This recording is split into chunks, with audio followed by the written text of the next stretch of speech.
Halo teman-teman, kalian pernah mikir gak sih kenapa masyarakat itu kayak tubuh manusia? Iya, tubuh manusia yang punya kepala, tangan, kaki, dan juga berbagai organ lainnya.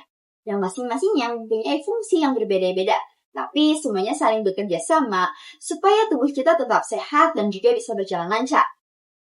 Kalau salah satu bagian nggak berfungsi, misalkan jantungnya lemah atau kakinya cedera, maka otomatis seluruh tubuh akan terganggu juga kan? Nah, ini adalah gambaran sederhana yang sebenarnya menjelaskan inti dari teori fungsionalisme dalam sosiologi. Teori ini pertama kali dikembangkan oleh Emil Durkheim. Dia merupakan seorang sosiolog asal Prancis. Durkheim lahir pada tahun 1858 dari keluarga yang religius. Bapaknya merupakan seorang pendeta Yahudi yang taat. Tetapi menariknya, dia dikenal sebagai seseorang yang agnostik. Sejak muda, Durkheim sangat tertarik untuk mempelajari masyarakat secara ilmiah, bukan hanya sekedar berdasarkan pada pendapat ataupun kepercayaan.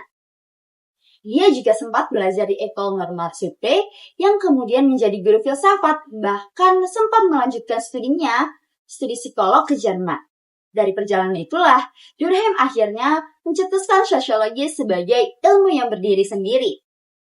Menurut Durkheim, masyarakat itu seperti sebuah sistem yang besar dan terdiri dari banyak bagian seperti keluarga, sekolah, pemerintah, agama, ekonomi, dan lain sebagainya. Dari setiap bagian ini punya fungsi penting untuk menjaga keseimbangan sosialnya. Kalau satu bagian nggak berfungsi, maka sistem sosial yang lain juga akan terganggu. Misalkan, kalau sistem pendidikan kita nggak berjalan lancar, kayak katakanlah guru jarang hadir, sekolahnya rusak, atau bahkan anak-anaknya nggak dapat pendidikan. Nah, dampaknya ini bisa meluas ke bidang yang lainnya, seperti meningkatnya angka pengangguran, kejahatan, bahkan ketidakstabilan ekonomi.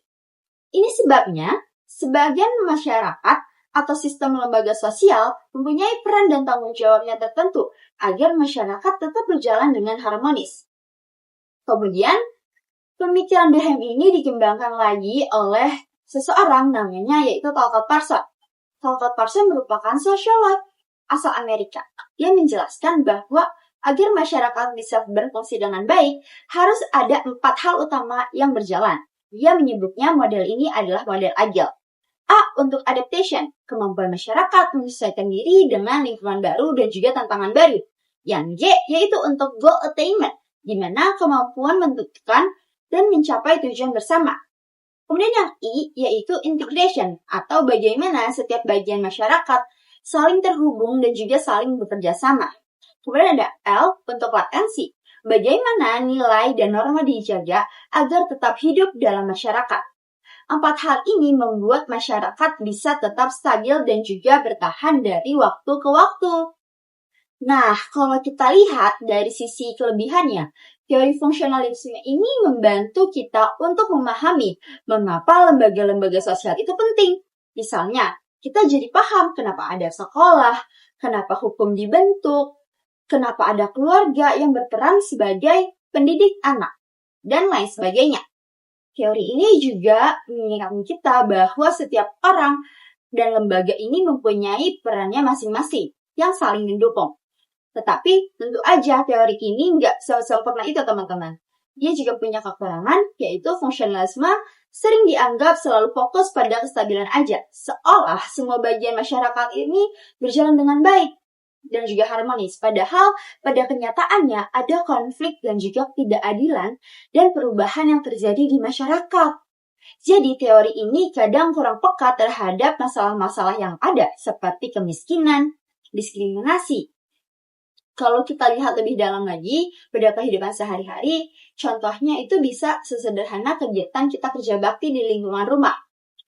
Kalau ada yang nyapu, ada yang ngangkut sampah, ada yang nyemprot air, ada juga yang ngumpulin daun. Nah, masing-masing ini mempunyai tugasnya yang berbeda. Tetapi, kalau salah satunya nggak berjalan, misalkan nggak ada yang ngangkut sampah, maka kerja baktinya jadi berantakan deh.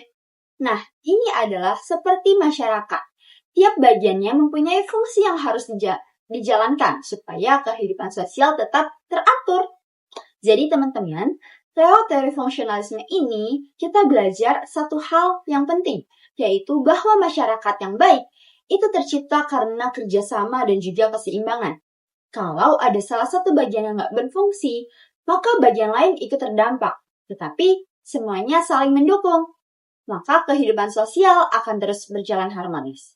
Semoga setelah memahami teori ini, kita bisa lebih menghargai peran orang di sekitar kita, entah itu guru, petugas kebersihan, pedagang, atau bahkan teman kita sekalipun yang ada di kelas ya teman-teman.